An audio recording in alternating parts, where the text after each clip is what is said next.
What's up, guys? Today we're going to program this Philips Universal Remote to work with any TV. Yep, any TV, because the steps are basically the same no matter what brand you're using. I've got an LG TV right here that I'll be using as an example, but it'll work with whatever TV you have.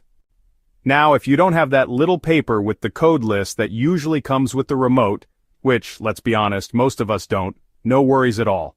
Just head over to this website, byjasco.com/universal remote codes. They've got all the codes right there. But before we go any further, we need to remove the battery cover from the remote. Inside, you'll see something like CL6 printed. That tells you the type of remote you have.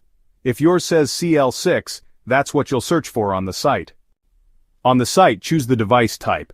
In my case, that's a TV. Then pick the brand. I'm using LG.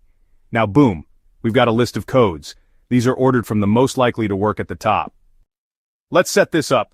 First, find the setup button on your remote. On mine, it's right here. Press and hold setup until you see the red light come on at the top. Once that light is on, press the button for the device you're setting up. So, for TV, just press the TV button once.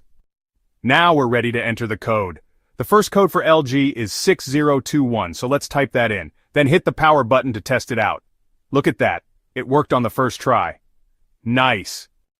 If that code doesn't work for your TV, just keep going down the list until your TV turns off or on. Easy. If you want to disconnect the remote, here's how. Press and hold the setup key again, then press mute, then press and release 0. You should see the light flash. That means it's no longer connected.